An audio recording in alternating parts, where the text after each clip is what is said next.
Hello friends, good morning.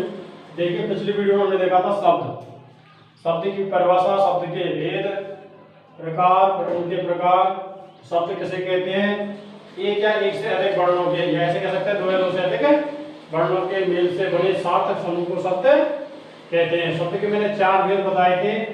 सबसे पहला बताया था मैंने उत्पत्ति के आधार पर, दूसरा रचना या व्युत्पत्ति के आधार पर, तीसरा बताया था प्रयोग के आधार पर, और चौथा बताया था अर्थ के आधार पर। फिर उनके भेद बताए थे अलग अलग। सबसे पहले हम देखेंगे प्रयोग के आधार पर।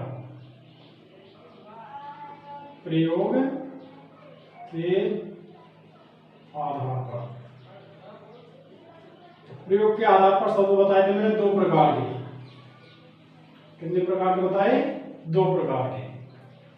सबसे फर्स्ट था बेकारी,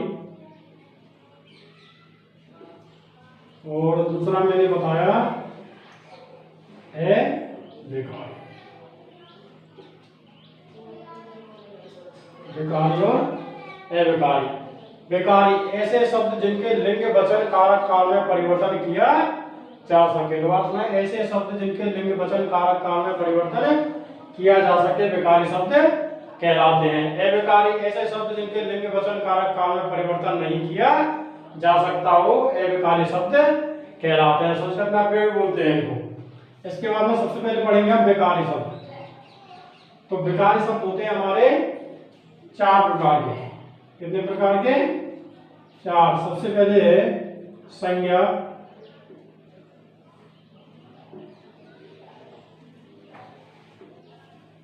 संज्ञा। सेकंड नंबर है हमारा सर्वनाम।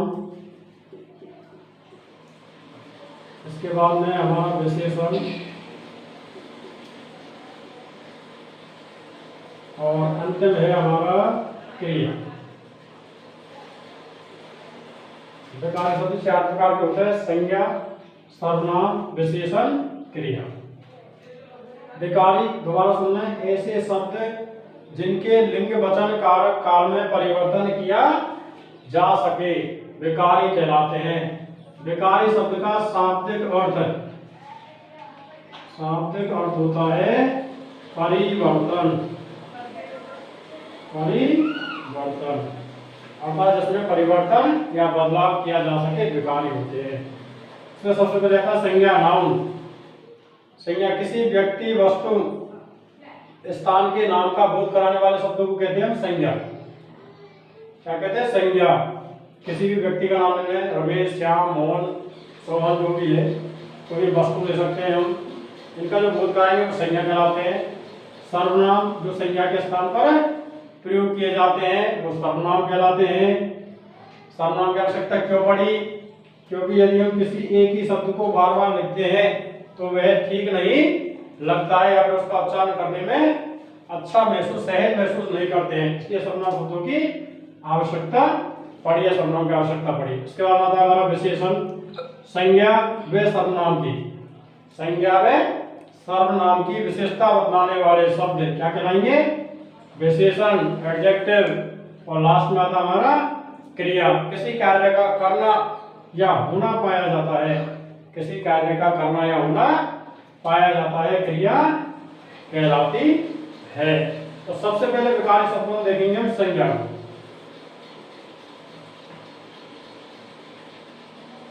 संज्ञा किसे कहते हैं? संज्ञा कितने प्रकार की होती है? संज्ञा सम प्लस ज्ञा। संज्ञा किसी वस्तु, व्यक्ति, स्थान, किसी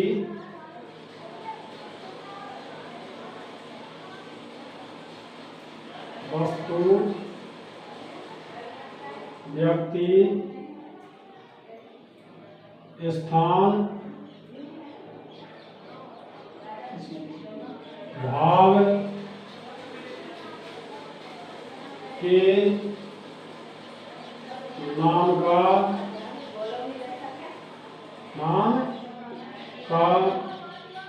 बोध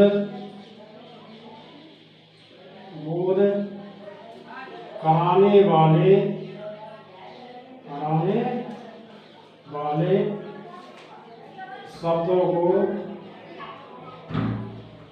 शब्दों को संज्ञा कहते हैं। किसी वस्तु, व्यक्ति, स्थान, भाव के नाम का बोध कराने वाले शब्दों को संज्ञा कहते हैं। अब इसके बाद माना है संज्ञा के भेद। संज्ञा कितने प्रकार की होती है? संज्ञा के भेदों में देखेंगे। संज्ञा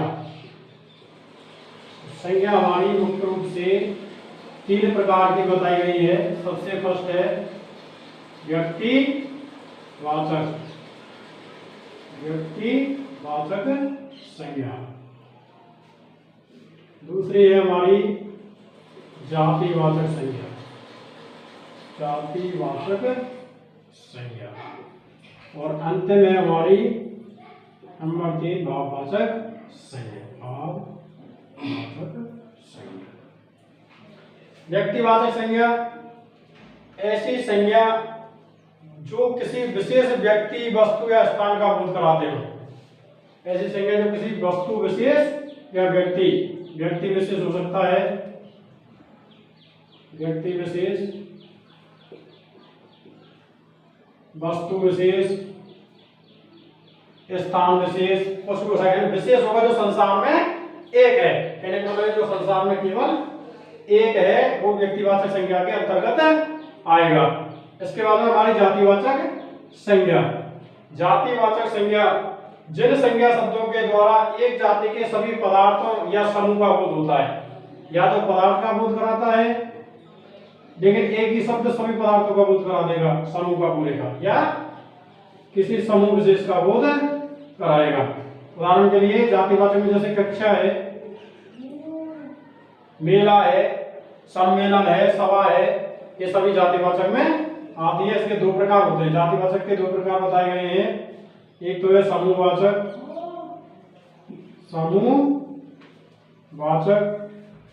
और दूसरी है हमारी द्रव्यवाचक संज्ञा। समूहवाचक और द्रव्यवाचक। दूसरी है द्रव्यवाचक संज्ञा। 2 भेद बताए हुए हैं, समूहवाचक और द्रव्यवाचक संज्ञा। ठीक है। इसके बाद में हमारी भाववाचक संज्ञा। वे संज्ञा शब्द जिनके द्वारा किसी भाव का बोध होता है, जैसे वस्तु को हम छू नहीं सकते, ऐसी चीजें जिनको छू नहीं सकते, केवल महसूस कर सकते हैं, वो भाववाचक संज्ञा कहलाती है। उदाहरण के लिए जैसे बुराई, अच्छाई, लड़ाई, ये सभी क्या है? भाववाचक संज्ञा है। प्रेम, द्वेष, ईर्ष्या, घृणा, ये सभी किसमें आएंगे? भाववाचक। क्योंकि इन सभी को हमें छू नहीं सकते, केवल और केवल महसूस कर सकते हैं। इसके बाद में हमारे सबसे पहले देखेंगे व्यक्तिवाचक संज्ञा। व्यक्तिवाचक संज्ञा जैसा कि मैंने बताया, इसमें किसी विशेष व्यक्ति या वस्तु या स्थान का बोध होगा। नंबर 1 व्यक्तिवाचक संज्ञा। किसी विशेष व्यक्ति, वस्तु, स्थान का बोध कराने वाले शब्द। बोध कराने वाले शब्द क्या कहलाते हैं? व्यक्तिवाचक संज्ञा कहलाती है। जैसे मैंने बताया कि संसार में जो एक है, उदाहरण के लिए जैसे हिमालय पर्वत, गंगा नदी। हिमालय पर्वत संसार में एक ही है, केवल पर्वत तो होंगे लेकिन हिमालय पर्वत एक है। यहाँ पर क्या होगी? व्यक्तिवाचक संज्ञा होगी। गंगा नदी, नदी बहुत है, लेकिन यहाँ पर स्पेशल नाम दिया हुआ है कि गंगा नदी, यानी गंगा के बारे में बताया है, तो यहाँ पर क्या होगी? व्यक्तिवाचक संज्ञा होगी। इसके अलावा व्यक्तिवाचक संज्ञा के कुछ निश्चित शब्द हैं, पहचान है कह सकते हैं, उनको देख लें एक बार। यदि वो शब्द आते हैं तो वहां पर व्यक्तिवाचक संज्ञा होती है। जैसे सबसे पहले है ऋतुओं के नाम, ऋतुओं के नाम, ऋतुओं के नाम, यानी कहीं पर भी आपको किसी भी ऋतु में जैसे गर्मी है, सर्दी है, वर्षा है, वसंत है, XYZ जो भी ऋतुएं होती है, यदि किसी का भी नाम पूछा जाए, किसी का नाम दे रखा है और आपसे पूछा जाए कि इसमें कौन सी संज्ञा होगी, तो व्यक्तिवाचक संज्ञा होगी। इसके बाद में है व्यक्तियों के नाम।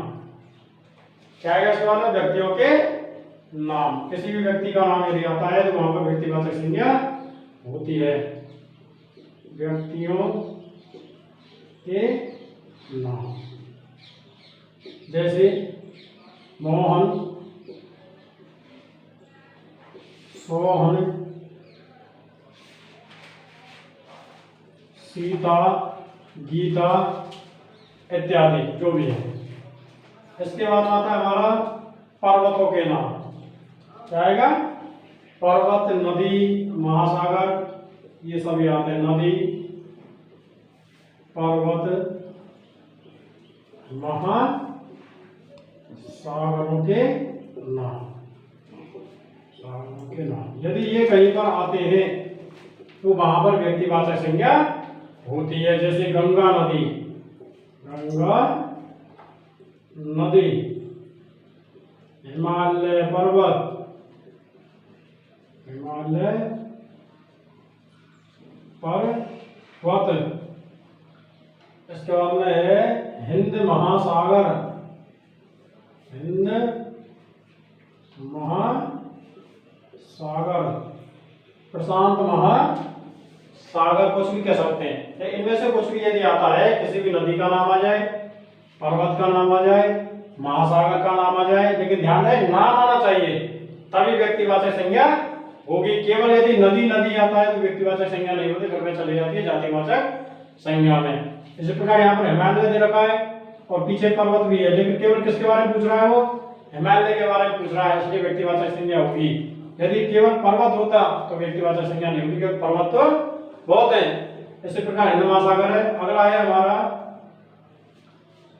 पत्र पत्रिकाओं के नाम। पत्र पत्रिकाओं के नाम। पुस्तकों के नाम भी होते हैं। कोई विशेष पुस्तक यदि है, पुस्तकों के नाम। जैसे राजस्थान पत्रिका, राजस्थान पत्रिका, दैनिक भास्कर, दैनिक भास्कर, नवज्योति, जो भी हमारे चल रहे हैं अखबार हम पढ़ते हैं। पुस्तकों में गीता है, रामायण है, ये सभी क्या है? व्यक्तिवाचक संज्ञा है। क्योंकि गीता भी एक ही है, रामायण भी एक ही है, दैनिक भास्कर भी एक ही चलता है, राजस्थान पत्रिका भी एक ही है संज्ञा। इसके बाद में हमारी दूसरी जातिवाचक संज्ञा कौन सी आएगी? जातिवाचक संज्ञा। जातिवाचक संज्ञा के बारे में बताया था, परिभाषा बताई थी। वे संज्ञा शब्द जो किसी पदार्थ या समूह का बोध कराते हैं, वे संज्ञा शब्द जातिवाचक संज्ञा।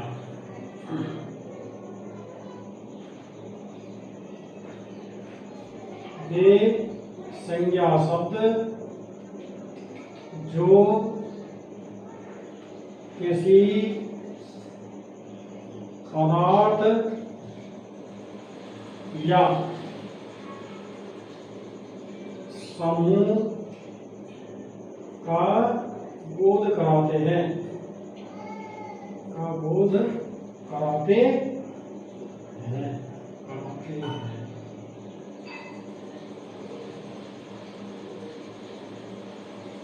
जातिवाचक संज्ञा कहलाती है। जैसे इसमें समूह आएगा या फिर किसी पदार्थ का नाम आएगा, जैसे कक्षा, मेला। देखिए कक्षा में सभी स्टूडेंट आ जाते हैं, जितने भी छात्र बैठे हुए हैं वो सभी कक्षा में किसी विशेष का नाम नहीं दिया है, कक्षा कह दिया, इसका मतलब उसमें सभी छात्र जो भी है वो सभी आ जाएंगे, तो समूह बन गया कक्षा। मेला कोई ऐसी चीज नहीं है कि कोई एक व्यक्ति हो या एक वस्तु हो, मेले में भी जो भी वहां पर वस्तुएं हैं या फिर जो व्यक्ति घूम रहे हैं वहां पर देख रहे हैं या प्रोग्राम करने वाले हैं, जो भी वहां चल रहा है वो सब कुछ मेले के अंतर्गत समूह आ रहा है, तो इसमें भी क्या होगी, जातिवाचक संज्ञा होगी। इसके अलावा सभा है, तो सभा का भी कोई एक व्यक्ति नहीं करता है, सभा में बहुत से व्यक्ति होते हैं। सम्मेलन है, सम्मेलन भी कोई एक व्यक्ति नहीं कर सकता, ये भी एक समूह के द्वारा या संस्था के द्वारा किया जाता है। इसके अतिरिक्त जैसे व्यक्तिवाचक में हमने पढ़े थे कि नदी पर्वत हो, लेकिन उसमें हमने पढ़े थे नाम। यहाँ पर जैसे पर्वत है, पर्वत कहाँ पर आएगा, जातिवाचक में। कहाँ पर आएगा, जातिवाचक में। नदी कहाँ पर आएगी, जातिवाचक में, क्योंकि यहाँ पर केवल पर्वत दिया है, नाम नहीं दिया कौन सा पर्वत है। यहाँ पर नदी है, केवल नदी है, तो नदी तो बहुत सी है, कोई भी नदी हो सकती है, तो नदी का एक समूह हो गया एक तरीके से, तो यहाँ पर भी क्या होगी, जातिवाचक संज्ञा होगी। जातिवाचक संज्ञा पहचानने की कुछ मुख्य नियम है या कह सकते हैं कुछ शब्द हैं, उनको हम याद रख सकते हैं जिससे जातिवाचक संज्ञा पहचानी जा सके। सबसे पहले संबंधों के नाम, नंबर 1 संबंधों के नाम।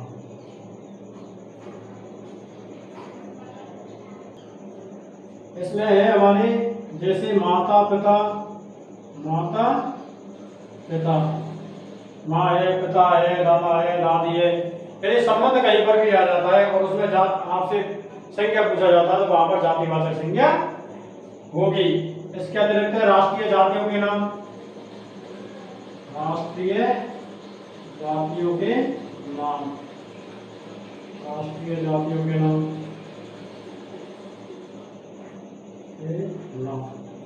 जैसे हम भारत में रहते हैं, लेकिन भारत में यदि हम बोले भारत के किसी व्यक्ति को बोले भारतीय है वह, तो भारतीय का मतलब ये नहीं है कि वह केवल एक ही व्यक्ति है। भारतीय में हम सभी आ जाते हैं, भारतीय शब्द में हम सभी आ गए, इसका वो एक समूह बन गया, तो क्या हो गई, जातिवाचक संज्ञा हो गई।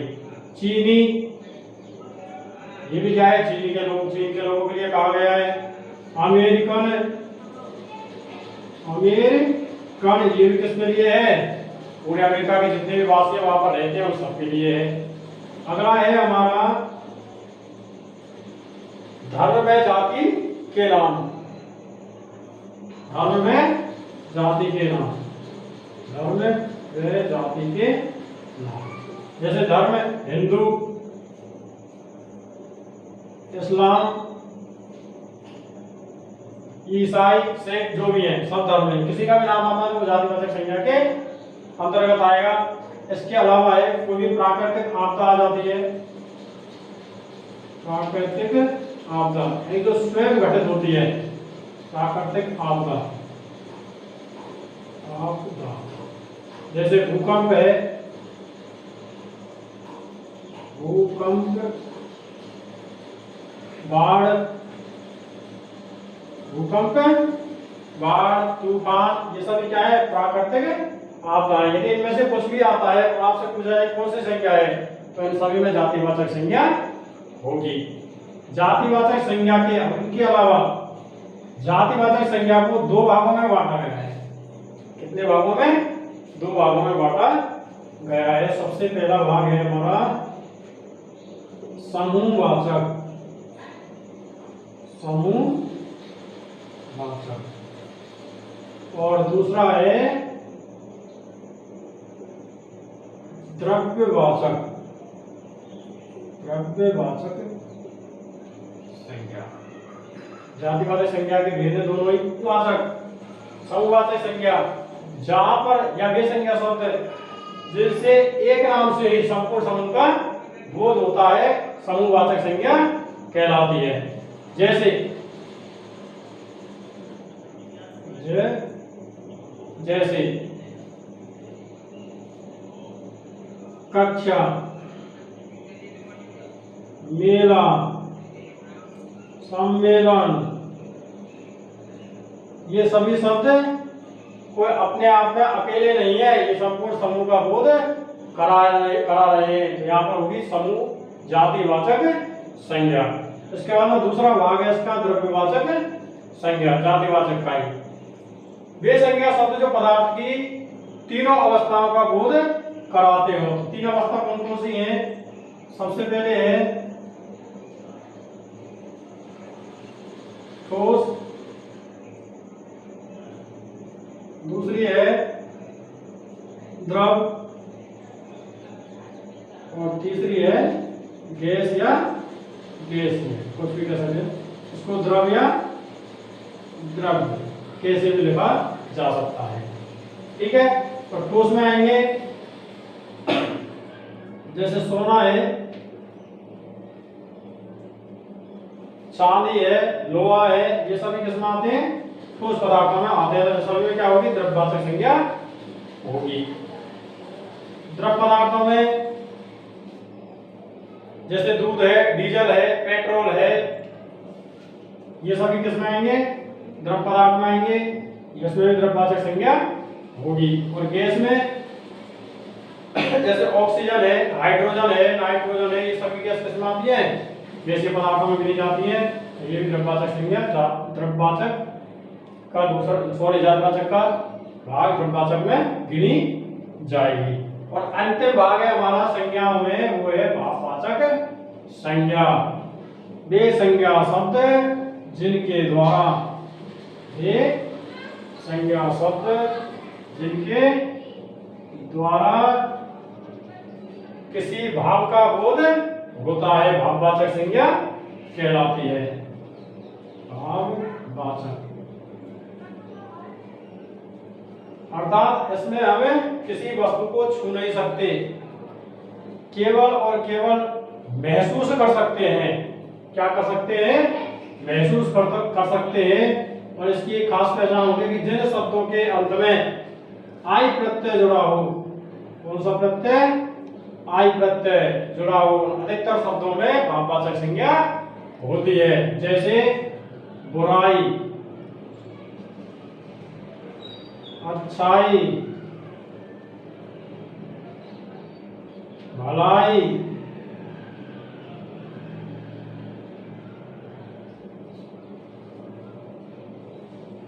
लड़ाई, ये सभी क्या है? भाववाचक संज्ञा के उदाहरण हैं। इनके अलावा प्रेम है, द्वेष है, घृणा है, ईर्ष्या है, ये सभी भाववाचक, क्योंकि इन सभी को हमें छू नहीं सकते, केवल मन में महसूस कर सकते हैं कि ये कैसी है। लेकिन ध्यान है, मैंने कहा आई प्रत्यय, ये जरूरी नहीं कि प्रत्येक शब्द में हो। जैसे एक शब्द है मिठाई, आई प्रत्यय जुड़ा हुआ है, लेकिन क्या इसका भाववाचक संज्ञा है? देखो, बुराई हम केवल महसूस कर सकते हैं कि कौन व्यक्ति कैसा है, या फिर हम क्या किसके बारे में बोल रहे हैं। अच्छाई व्यक्ति के गुण बता रहा है। भलाई परोपकारी शब्द है, केवल महसूस किया जा सकता है। लड़ाई नहीं करनी चाहिए, इसको भी हम केवल महसूस कर सकते हैं। लेकिन मिठाई, यहाँ पर भी आई प्रत्यय जुड़ा हुआ है, इसमें है क्या? तो देखिए, मिठाई में आई प्रत्यय लगने के बाद भी भाववाचक संज्ञा नहीं होती है। माना कि ये क्या है? लड्डू रखे हुए हैं आपके, ठीक है, किसी थाल में, तो लड्डुओं को महसूस भी कर रहे हैं, उनकी सुगंध महसूस कर रहे हैं, केवल ये नहीं है, सुगंध तो महसूस कर रहे हैं। लेकिन यहाँ पर दिया मिठाई, लड्डू को तो हम क्या ले सकते हैं? हाथ में ले सकते हैं, छू सकते हैं, फोड़ भी सकते हैं, चाहे तो फोड़ के खा भी सकते हैं। तो यहाँ पर भाववाचक संज्ञा नहीं होगी, बल्कि यहाँ पर कौन सी होगी? जातिवाचक संज्ञा होगी। ध्यान रहे, आई प्रत्यय होने के बाद भी मिठाई में भाववाचक संज्ञा नहीं होती है। आगे हम देखेंगे भाववाचक संज्ञा बनाना, जातिवाचक संज्ञा से भाववाचक बनाना, भाववाचक से जातिवाचक बनाना, और जातिवाचक से व्यक्तिवाचक में, व्यक्तिवाचक से जातिवाचक संज्ञा बनाना। आज के लिए इतना ही, धन्यवाद।